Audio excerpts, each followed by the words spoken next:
So a couple things have been going on within the VGC world, and obviously every time I talk about VGC, it's always bad news. But apparently there was a regional that happened in Knoxville, and two VGC players were disqualified from day two in regards to failing the team legality hack checker. Not the guys you see on the screen, but someone brought it up on Reddit, and here it is actually.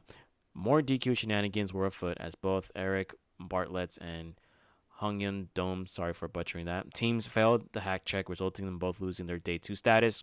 It's unclear what was fishy with their teams that got them DQ'd. Dome, in response, is taking a self imposed break from both VGC and social media.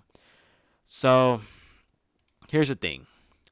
And before we get into it, please like and subscribe. That is the best way to support me for free. Let's talk about this kind of stuff because I'm kind of like never going to get tired of doing this kind of stuff because, it's important information to spread. People got to be aware of what's going on, and obviously, it's kind of interesting topic to talk about on this channel. This is like my fourth or fifth video talking about rampant hacking or genning, cheating in VGC. Here's the thing, man. And for those of you who are aspiring VGC players, let me tell you something. If you're really going to gen in VGC, you better know how to do it. It is 2024. There's just no excuse at all for you to even get caught in the first place. Now, I'm not saying VGC players do use PK Hex or third party software to modify their Pokemon whatsoever. I'm not accusing anyone of doing it. But if you're getting DQ'd because your teams are failing team checkers, whether it's worlds, regionals, nationals, intercontinentals, what are you doing? Do you even want to play Pokemon at this point? Like, look at Worlds, for example. Something that didn't happen, you know, not that long ago, I should say. And a lot of players got DQ'd because they thought that Pokemon wasn't going to enforce their stuff. And Pokemon did. They were like, you know what? This is Pokemon Worlds in Japan. In Japan, stuff like this is a lot more strict. And it's actual a punishable offense. If you do modify stuff that, is intellectual property in Japan, I'm pretty sure, if I'm not mistaken, these guys can actually get put in jail for that kind of stuff. And we've seen actual cases like that in the past.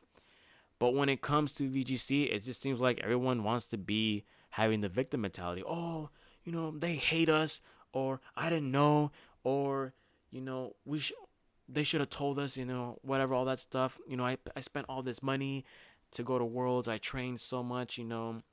But dude, at the end of the day, you got caught cheating, and whether you want to be mad at yourself or not, it's Pokemon's will and Pokemon's enforcement of the rules. You cannot get mad at that. Especially especially if you are a player that is being sponsored by teams. First of all, if you are being sponsored to play video games, whether it's fighting games, Pokemon, TGC, or VGC, whatever, or TCG, my mistake there, you're actually privileged, man. I mean, imagine getting paid to play, man. That's awesome. And you're still getting caught cheating. And not only that, you're going to potentially lose sponsorships because if you get DQ'd and that's like your primary goal of your, sponsored team, they can kick you out too. You lost your money, you lost your sponsorship, you lost your ability to compete for, I don't know what the actual punishment is for, but dude, just don't do it. It's just that simple. I understand Pokemon when it comes to building teams for VGC, it takes hours. It's actually like a full-time job to get a 6v6 competitive team for VGC. I understand that. I've seen it firsthand. I've seen how crazy it is.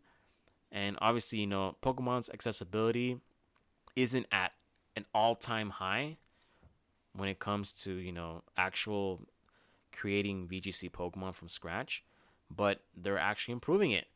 But if you're going to keep using Pika Hex, again, we're in 2024. There's no reason why you should have any issues with your Pokemon.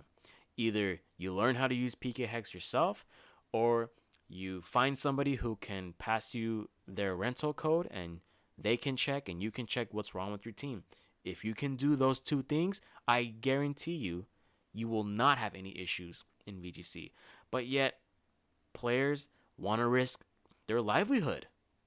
As crazy as it may sound, they want to risk their livelihood, they want to risk their reputation, all because they're just not creating Pokemon correctly.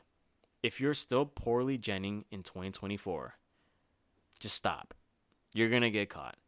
And the only person you can blame is yourself. Because, quite frankly, if you get caught cheating VGC, you are frowned upon. You will be frowned upon by a lot of people within that community, especially in higher ranked competitions. I've always said this in all my videos. If you're going to compete in VGC, if you're an aspiring player, just create a team from scratch. Catch the Pokemon naturally. Get your vitamins, get your, you know, IV boosting items. Do all the training naturally. If you're trading Pokemon from other people, make sure that that person didn't get their Pokemon from a potential Discord bot.